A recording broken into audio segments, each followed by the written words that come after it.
반갑습니다, 여러분. 게시탐정 장전도사입니다. 네, 오늘도 시청률 조회수 개불 딱지도 안 나오는 중공특무 비사 대신에 오늘 좀 재밌는 얘기를 한 편 들려드릴 거예요. 제목이 풍문에 의하면 차 안에서 단둘이 기도회? 라는 제목입니다. 되게 궁금하죠, 무슨 내용인지. 자, 먼저 들어가기에 앞서서 본 게시탐정이 대한검정회 공인 한자 능력 2급 자격증이 있어요. 평소에도 한문에 되게 관심이 많은 편인데 오늘은 야근을 하기 전에 간단하게 몇 개의 한자를 소개하고자 합니다. 자, 이 한자 배선자 다 아시죠? 이게 부수를 잘 보시면 의미심장합니다. 먼저 왼쪽에 배주자가 있고요.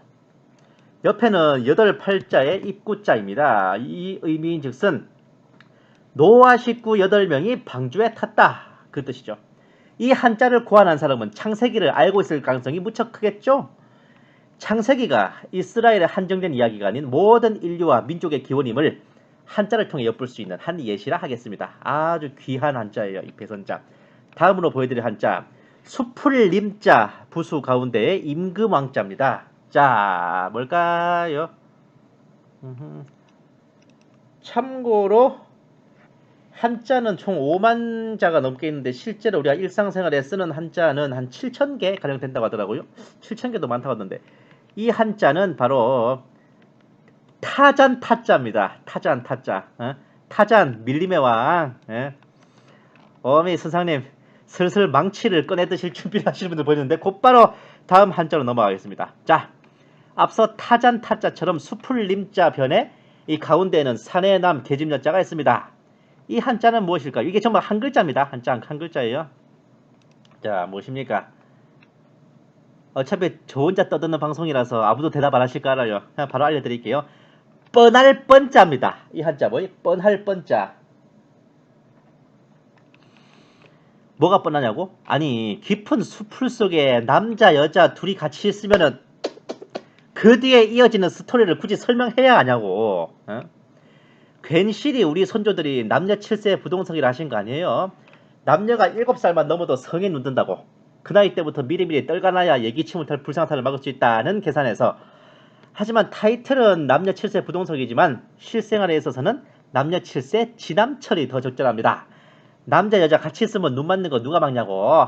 지남철 자석 같이 있으면 딱딱 붙어요. 남녀 둘이 한 공간에 둘이 있으면서 수많은 역사가 발전했고 또 명멸해 갔습니다. 그리고 무언가 건전하지는 못하지만 뭔가 또 신비스럽고 환상적이고 화사하고 뭐 그런 모습으로 비추어져 왔습니다. 그 무슨 DJ 덕인가 하는 그룹이 불러서 대히트를 쳤던 명곡 중에 미녀와 야수 오케이 오케이라는 곡이 있거니와 그 가사가 뭐예요? 어느 밤 너와 난 단둘이서 파리잖아요. 과연 무슨 파티를 했을까 단둘이서. 그 JYP 박진영이라고 하는 걸출한 뮤지션이 히트를 친 노래 중에서도 그 무슨 엘리베이터 안에서 우린 뭐 어쩌고 저쩐다는 내용 나오죠? 남자와 여자가 밀실에서 둘만이 있는 것은 동서고금을 막론하고 굉장히 흥미스러운 이야기야.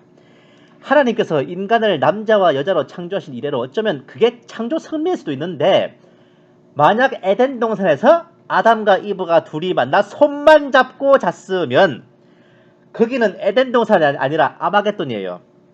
아마겟돈. 인류의 종말은 창세기 2, 3장 어간에 인류의 종말이 왔을 거야. 아담과 이브 1대로 끝나버린 개막전이 결승전입니다. 어쩌면 본 게시탐정의 서두에 보여드린 뻔할 뻔자가 에덴 동산에서의 아담과 이브로부터 유래되었다는 예측도 가능할 만큼 어디 보자. 생명나무하고 그 선악과 나무 딱이네 그거. 굉장히 유서가 깊은 인간 본성이에요. 이거는 오늘은 본 게시탐정이 여러분께 흥미있는 이야기를 한 편 들려드릴 거라고 서두에 말씀드렸죠. 본 게시탐정이 강호를 떠돌며 이리저리 묻고 들은 풍문이 많거니와 바람 따라 전해지는 이야기들이 어디 인증샷 찍고 답사해서 밝혀지는 것들도 아니고 말 그대로 풍문이라 이거요. 어디 그것이 홍수 이전에 있었던 일인지 홍수 이후에 있었던 일인지 누가 알랴. 등장하는 인물들도 실제로 존재하는 인물들인지 본 탐정의 머가리에서 창조된 캐릭터인지 너무 깊이 생각할 필요 없어요. 적그리스도와 거짓 선지자를 가지고도 막장 로맨스 드라마를 그려내는 이 불세출의 상상력이라고요. 본 게시탐정이. 아무튼 본 게시탐정이 풍문으로 전해들은 혹은 심심파적으로 그려낸 한편의 스페이스 오페라일지 괴테의 파우스트를 능가하는 한편의 대서사실일지 모를 일이나 꽤나 흥미로운 이야기일 거예요. 풍문에 의하면 어느 교회에서 있었던 일입니다. 그 교단이 어디에 위치해 있는지는 아무도 몰라요. 그 교회가 평양에 있는지 북경에 있는지 별로 신경 쓰고 싶지 않아요. 어느 교단의 총회 노회인지도 별로 관심이 안 갑니다. 어차피 풍문으로 전해오는 일인데 뭐 그 교단 어딘지 알아보자고 수소문을 하고 추적해서 그 말 꺼낸 사람 잡아다가 고신이라도 하겠습니까? 다음 백과사는 고신, 고려 조선시대에 범죄 혐의가 있는 자에게서 자백을 받아내기 위해 실시한 고문제도입니다. 이거를 전문용어로 고신이라 그래요. 아무튼 풍문에 의하면 이 교회는 원래 처음 개척하신 목사님이 25년간 섬기시다가 은퇴를 하셔서 원로 목사님이 되시고 곧바로 후임이자 현 담임 목사님이 위임받아서 꽤나 바람직하고 아름답게 세대교체를 성공했어요. 세습 그런 거 없이 썩 보기 좋게 목회 승계를 성공한 교회였습니다. 잠깐 상식. 어떤 분은 은퇴 목사, 어떤 분은 원로 목사인데 그 차이점이 뭐냐? 20년을 채우고 물러나셨으면 원로 목사님이세요. 20년 미만 19년 이하로 하시다 물러나셨으면 은퇴 목사님이라고 칭합니다. 처음 들어보시는 분들 손. 그런데 어쨌든 이렇게 바람직하고 아름답게 돌아가고 있던 이 교회가 어쨌든 풍문에 의하면 느닷없이 뒤숭숭하게 됐는데 그 이유인즉슨 담임 목사님이 어떤 여전도사님과 만남을 자주 가지시더라 하는 겁니다. 아니 뭐 같이 시무하는 교역자끼리 만나 교회 운영과 섬김에 대한 토의와 의논은 통상 있을 수 있는 일입니다. 그런데 이게 그렇게 간단한 문제가 아니었나 봐요. 편의상 담임 목사님을 최 목사님이라고 하겠습니다. 저희 어머니 그 성이 최씨라서요. 그 여전도사님은 편의상 장전도사님이라 하겠습니다. 제 성이 장씨라서요. 네, 오해하지 마세요. 성도님들이 직접 두 눈으로 목격하신 것은 최 목사님이 장전도사님의 차에서 내리는 모습, 그러니까 두 분이 같이 차를 타고 왔다 갔다 하셨다는 겁니다. 그리고 함께 어울려 다니는 모습들이 한두 번이 아니었을 터라. 게다가 CCTV를 통해 확인한 바로는 교회 지하주차장, 그것도 CCTV로 보이지 않는 사각지대에서 짧게는 30분, 길게는 2시간 동안의 만남을 역시나 한두 번이 아닌 수차례 가졌다는 거. 어디에서? 그 여자 목사님의 차에서요. 게다가 같이 차를 타고 교회 밖으로 왔다 갔다 하는 모습들이 굉장히 많이 확인된 겁니다. 풍문에 의하면 장전도사님의 아파트 주차장에서 최 목사님의 차량이 발견되기도 했고 두 분이 장전도사님의 자택에 함께 들어가는 모습도 발견됐는데 문제는 장전도사님이 미혼 여성이라는 겁니다. 본 게시탐정의 서두에 말씀드린 바와 같이 뻔할 뻔자가 괜히 나온 게 아닙니다. 뭔가 은밀한 곳에 남녀가 둘이서 위치하여 있을 때는 뭔가 역사가 진행되고 이벤트가 생기는 거라. 그리고 그런 예가 굉장히 많기 때문에 경험 재원이 굉장히 많이 축적되어 있기 때문에 주변 사람들이 의심하고 걱정하는 건 당연한 겁니다. 이런 것들이 주변 성도님들의 눈에 점점 보이기 시작하자 마침내 최 목사님과 장전도사님은 전면 대응에 나섰는데 그 대응인즉슨 우리는 차에서 기도 집회를 가졌으며 집을 방문한 것은 교회에서 전세금 지원을 받을 수 있는 방안을 의논하고 목사로서 전도사에게 성경 공부를 가르친 것이다. 여기에 대한 성도님들의 반응은 아니 담임 목사와 여전도사가 여전도사 차에서 단둘이 기도 집회를 한다는 게 이 말이 되는 소리임? 아니 전도사한테 교회 전세금을 지원하고 말고는 사택관리위원회가 괜히 있냐고표. 거기서 담당하는 거 아니여. 그리고 공부 가르치러 목사 혼자 여전도사 집에 가는 게 상식적으로 말이 되는 소리임? 님 도르신? 이런 입장입니다. 자, 대략 여기까지만 해도 뭔가 심상치 않은 분위기가 느껴지실 테지만 그보다 더 문제는요. 사실 이 장전도사님은 풍문에 의하면 그 교회에 공식 청빙된 교역자가 아닙니다. 아니 교역자 자체도 아니었어요. 그냥 평신도였죠. 다만 새벽 기도를 거의 개근하다시피 하고 기도의 은사가 있다고 보여졌을 뿐입니다. 누구 눈에? 최 목사님 눈에. 아무튼 그 교회 성도님들 그 누구도 보지 못한 은사를 홀로 발견하신 최 목사님은 이런 인재를 가만 내버려둘 수가 있나. 당장 등용하여 전도사로 임명하여 키우자 하고 당회에 제안하셨어요. 그런데 평신도에서 느닷없이 전도사로 세워진다는 것은 일반 군대에서 2등병 1병을 밑도 끝도 없이 현지 임관시켜 너 내일부터 하사해라 하는 것보다 더 황당한 겁니다.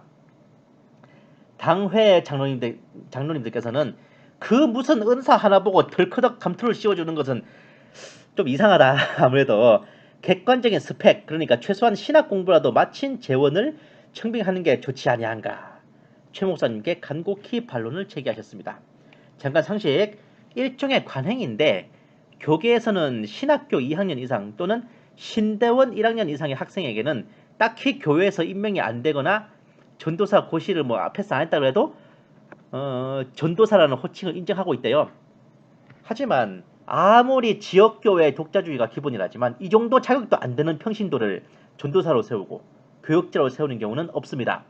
정 안 되면 야매나 후루꾸라도 신학교 학력을 만들어서 세우는 형식을 취한다 이겁니다. 그러니까 이 상황이 굉장히 부조리한 거예요. 어째보면 이게 그야말로 조국 법무장관 임명 때 국회 청문회처럼 당회 장로님들이 이구동성으로 반대하는 판국이었지만 그럼에도 불구하고 그 모든 반대를 무릅쓰고 문재인처럼 장전도사님의 임명을 강행하셨어. 누가? 최 목사님이요.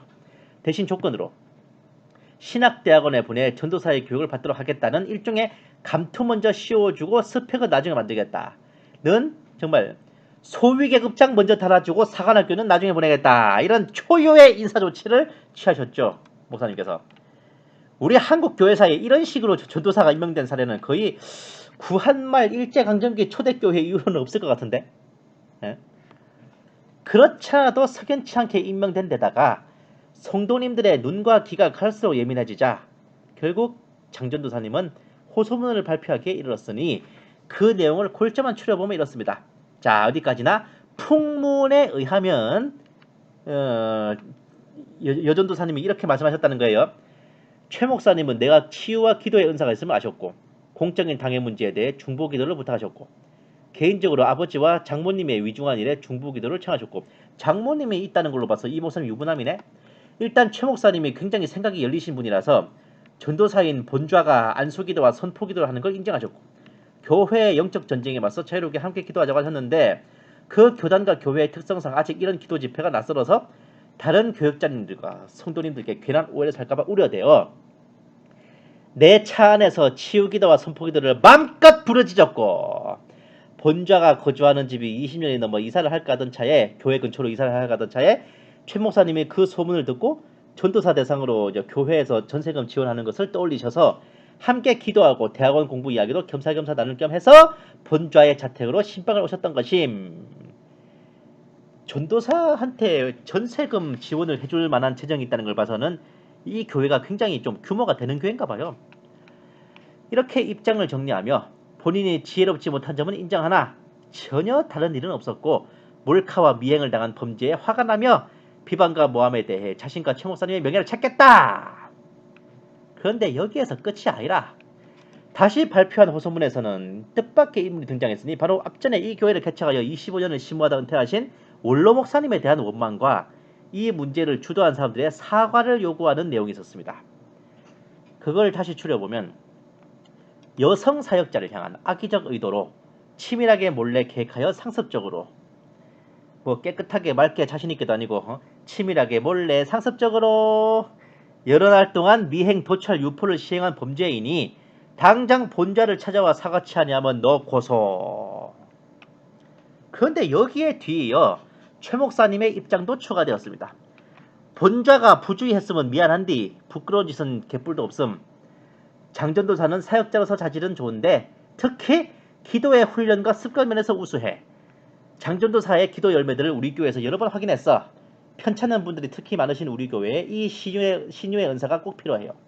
개인적으로는 본좌와 부친의 건강 문제를 기도 부탁했고 공적으로는 교회와 당회 현안들을 의논하고 기도를 부탁했어. 처음에는 기도 부탁만 하다가 점점 함께 기도하는 모임이 됐고 간편하게 차 안에서 기도 제목을 나누고 함께 기도를 했다. 그리고 장전도사 집에 가서 신학책을 빌려주고 신조학 공부를 같이 했고 다른 한 번은 그 집에 가서 영상기도회에 참석했고 그러니까 한마디로 1대1 제자훈련임. 처음부터 나한테 물어봤으면 설명 끝이었는데 왜 그러심? 허위사실로 노회에 청원서와 고소장을 내면 어떡하심?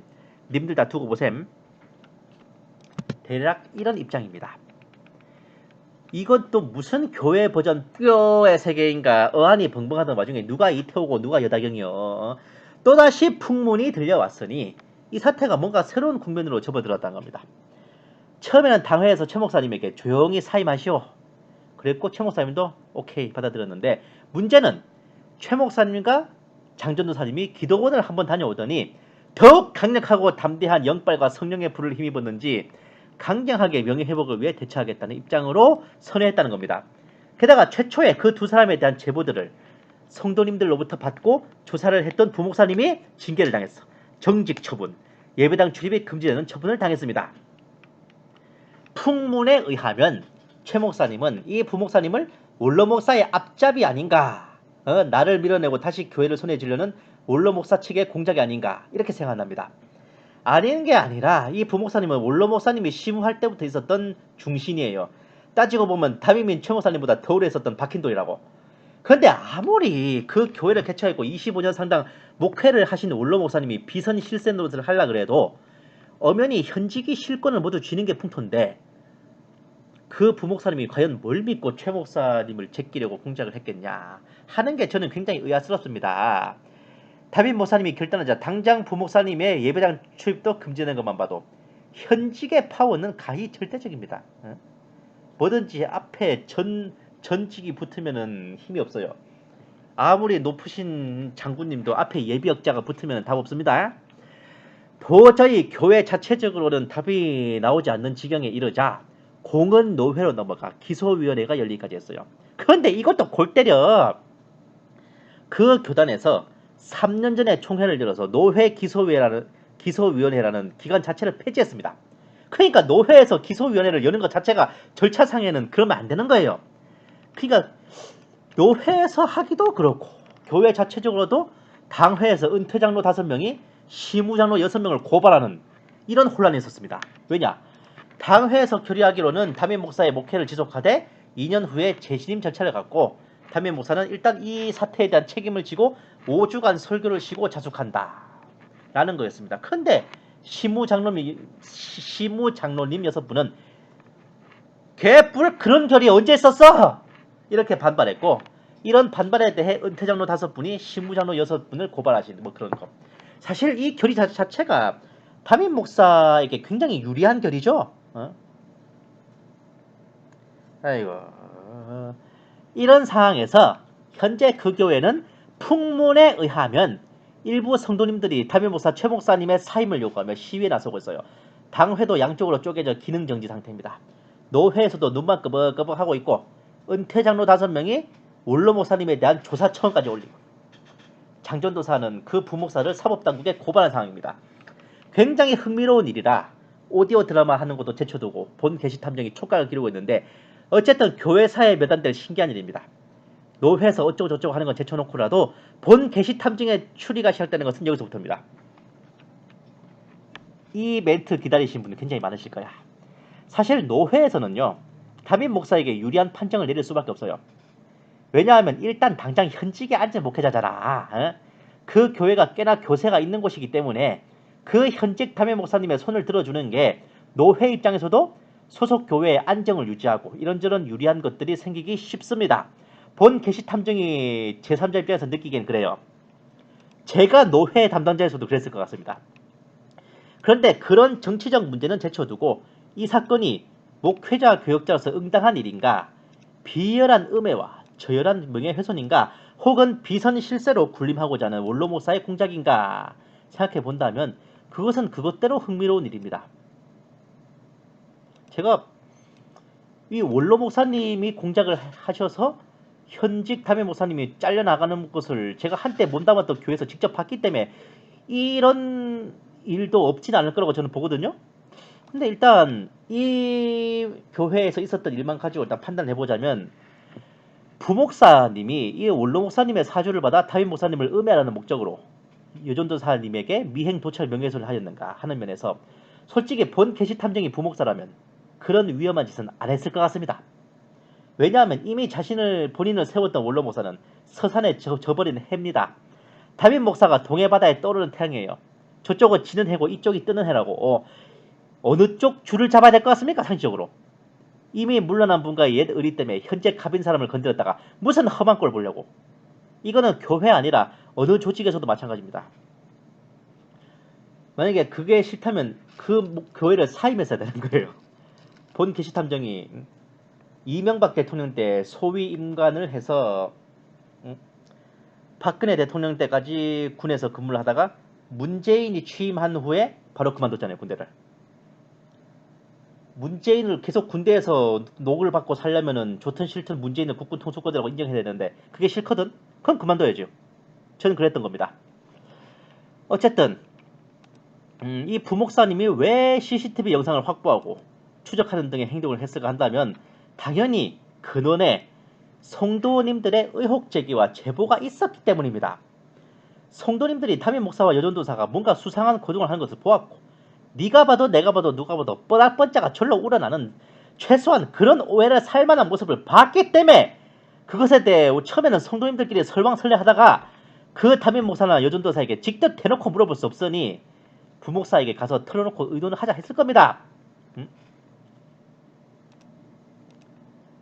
이게 우리나라 풍토상 그런 거에 대해서 뭔가 오해 살만한 일에 대해서 그 당사자한테 직접 가서 대놓고 물어보지를 못해요. 우리나라 사람들 풍토상 그래.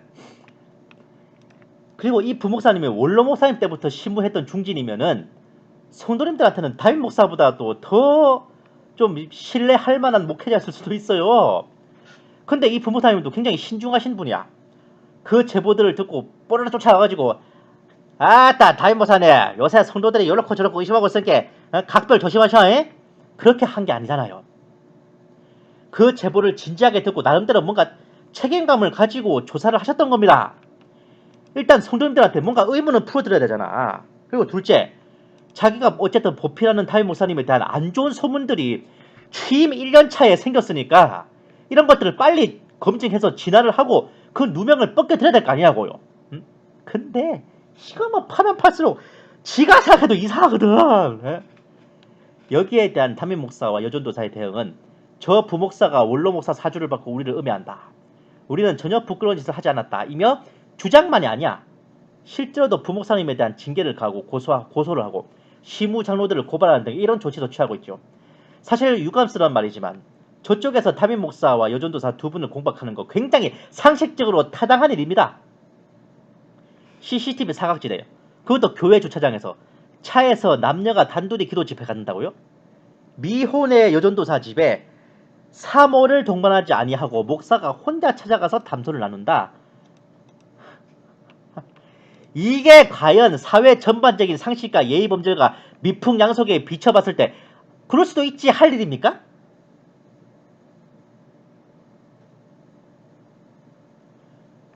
둘이 어느 커피숍에서 만났어도 그거는 이상한 건데 집을 찾아간다? 세상이 아니라 교회가 아니라 세상 기업체라 해도요. 유부남 사장이 미혼의 여자 과장 차에서 하루가 멀다 하고 몇 시간을 지하철 차장 CCTV 사각지에서 머물러 있고 그 여자 과장의 집에 사장이 혼자 방문한다면 그 회사 직원들이나 주변 시민들이 보기에 어떨 것 같습니까? 그 사람들이 뻔할 뻔짜라고 하는 걸 편협한 음해니 비열한 명예훼손이니 저열한 공작이니 하며 되려 비판하겠어요? 그랬다가는 무슨 역풍을 맞으시려고? 이미 담임 목사는 부목사에게 예배당 출석 금지시키고 직무 정지를 하는 그런 징계를 내렸습니다. 과연 원로 목사와 공모하여 자신을 공격한다는 증자가 어디에 있어서 그런 처분을 내렸습니까? 그런데 과연 담임 목사님과 여전도사님께서는 우리는 부끄러운 짓을 하지 않았다는 것을 무엇으로 증명하시겠습니까?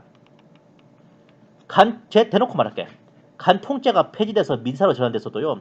서로 주고받는 카카오톡에 사랑한다는 멘트, 이모티콘으로 하트만 들어가도 외도 증거로 채택이 됩니다. 이거 아실지 모르겠어요.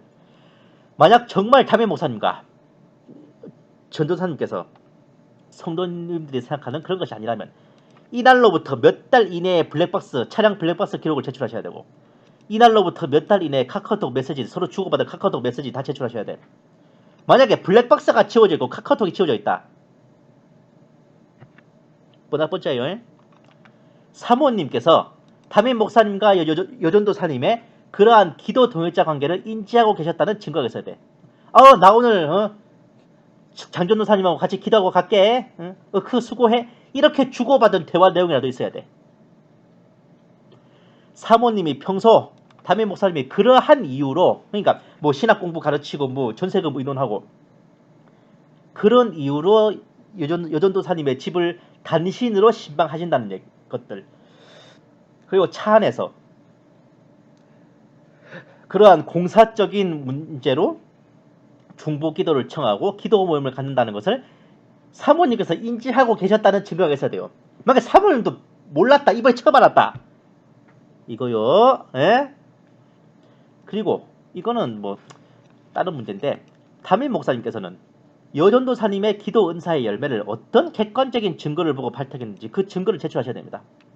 특히 5번의 경우는 담임 목사님께서는 그 여전도사님이 기도의 은사가 있고 치유의 은사가 있다고 하여 평신도에서 전도사로 발탁하는 교회사의 보기 드문 파격 인사, 광폭 인사를 하셨는데, 본 게시탐정이 그 교회 성도나 교육자도 아니지만 상식적으로 그 정도로 2천여 명 성도 중에 발군의 은사가 부임한 지 1년 어간의 목사님 눈에 뜰 정도라면요, 이미 진작부터 그 여전도사님은 집사 시절부터 성도들 사이에서 정평이 난 기독군이어야 합니다. 그런데 사실 당회 장로님들부터가 어리둥절했을 정도라면 대체 어느 누가 그 여전도사님의 기도 은사를 직접 보고 듣고 했을까요? 담임 목사님이 말씀하신 그 정도로 능력자라면 최소 담임 목사님이 부임하기 전부터 이미 명성이 자자하여 담임 목사님이 여전도사님을 평신도에서 전도사로 세우자 했을 때 다들 과연 그러하다고 이구동성으로 고개를 끄덕였어야 더 아다리가 맞는 거 아닙니까? 본 게시탐정이 어차피 풍문이라 되는 대로 씹으러 보자면요, 과연 담임 목사님 사모님께서 그 여전도사님을 향해 상간녀 소송이라도 걸어서 경찰 조사를 받고 법정에서 시비를 가게 된다면 과연 담임 목사님과 여전도사님 무난히 무혐의 처분을 받을 자신이 과연 두 분께 있으신지 심히 궁금합니다. 그리고 검증되지 않은 성령 은사와 그러한 것들, 사실 신사도 이단의 혐의를 받을 수도 있는 겁니다. 여기에 대해서도 과연 그 교단의 이단대책위원회에서 올라가 헌의되었을 때 무난히 무혐의 처분을 받을 자신이 있습니까? 그 기도와 은사의 열매를 검증을 받고 실상으로 드러내 보일 자신이 있습니까? 참고로 상간녀 소송은요, 원고인 부인이 남편과 이혼하지 않고 가정을 지키면서 상간녀만을 상대로 걸 수 있습니다. 상간녀가요, 남자가 유부남이라는 걸 몰랐다는 것을 입증할 수 없다면 100% 부인이 승소하는 게임입니다. 참고하셔야 돼. 두 분이 정말 결백하다, 정말 제일 쉽게 판단하려면요, 사모님께서 이 여전도사님한테 상간녀 소송 걸면 돼요. 그러면 경찰에서 이제 어쨌든 소송을 건 거기 때문에 이게 법정에서 시비를 가게 됩니다. 노회, 뭐 기소위원회, 뭐 이런 것보다도 훨씬 더 디테일하고 세부적으로 판단하겠죠? 본 게시 탐정이 풍문이든 어쨌든 한편의 스페이스 오페라 같은 이 이야기를 듣고 심히 불편했던 것은요, 세상 기업체와 조직이라 해도 지탄을 받고 눈총을 받을 만한 일을 교회 목회자와 교육자가 저지르고 어찌 저리 당당한가 하는 겁니다. 단 둘만이 있는 곳이라면 차 안이든 아파트 안이든 밀실입니다. 밀실에서 남녀 두 사람만이 있는 상황이 상식적으로 어떻게 건전하게 받아들여진다는 겁니까? 차 안에서 기도 모임을 가졌다고 펄펄 뛰는데 조금만 더 갔다가는 모텔방에서 부흥 집회를 가졌다고 할 판입니다. 네? 본 게시탐정이 이 얘기를 정말 대충 요약해서 60대 중반에 넘으신 그야말로 결혼 생활에 산전수전 공중전과 시가전까지 대소수십전을 두루 치르신 여목사님과 권사님께 들려드렸더니 다들 동작이라도 맞추신 것처럼 얼굴들이 창백해지시더라고요. 그 사람들 제정신이라는 말씀과 함께. 이게 상식이란 말입니다. 이게요. 예? 설령 100번 1000번을 접어서 진실로 아무 일 없이 건전하게 기도와 토의만 하고 왔다 할지라도 그런 행동들 자체가 상식에 어긋난 어마어마한 비행입니다. 10번이고 100번이고 성도들 앞에 고개를 숙여 파리처럼 빌 행위라고요. 어떻게든 성도들 앞에 사죄하여 용서를 받아야 할 처지일진데 어디 감히 신성한 본적의 불질이야! 라고 그렇게 강력 대응을 운운하십니까? 그럴 판입니까 이게? 이런 참남한 행동들의 배경에는 교회들이 목회자와 교역자는 양반 귀족으로 여기고 평신도는 노비 쌍놈을 아는 그런 니골라당 같은 풍토를 갖고 있으니 그런 것이 아닐까 합니다. 성도들의 시선을 겉벌이 껍데기를 알고 있으니 그런 베이스에서 저따위 태도들이 나오는 것이라 하면 너무 비약입니까? 세상 기업체와 조직에서도 저러진 않습니다. 최소한 걸린 이후에라도 저렇게 당당하진 않다는 겁니다. 그리스도의 몸된 교회를 세상 기업에 비유하기 적절할지 모르겠으되 담임 목사가 CEO라면 부목사는 이사예요. 이사나 부사장, 뭐 상무 전무쯤 되겠지. 당회는 임원진, 그리고 성도들은 바로 주주에 해당합니다. 성도들로 인해서 교회가 운영되고 굴러가고 복음을 전하고 세상에 빛과 소금이 되는 근간이 나오잖아요. 최소한 성도들의 피 같은 헌금과 봉헌으로 그 교회라는 게 굴러간다는 것만 봐도요. 어찌 그렇게 성도님들의 눈과 귀를 무시하고 비웃을 수 있다는 겁니까? 세상 기업에서 CEO가 그 회사에 돈을 낸 주주들을 무시하고 저런 식으로 기업의 위신을 실추시킨다면 당장 내쫓겨도 할 말 없습니다. 하물며 주님의 교회에서 가당키나 한 일이에요. 그리고 본래 직분이란 것은 하나님께 올리는 예배의 적절한 진행과 교회의 효율적인 운영 관리를 위해 어디까지나 같은 성도로서 역할 분담을 했던 것이 초대교회 이래로 법칙입니다. 그 직분은 신분의 높낮이가 결코 아닌 겁니다. 막말로 주님의 종놈이잖아, 종놈. 주님의 종이잖아. 그런데 왜 종이 주인 행세를 하냐고. 참 신기하다, 그죠? 예? 아마 앞으로도 이 교회에 대한 풍문들이 심심찮게 들려올 것 같은데 재미있는 일들이 또 생겨날 것 같아 사뭇 기대가 됩니다. 오늘 본 게시탐정의 방송은 그냥 뭐 대충 수박 겉핥기로 초벌구이만 한 거예요. 오해들 마시고요. 풍문에 의하면 그렇다는 말입니다. 예? 감사합니다. 게시탐정 전전도사였습니다.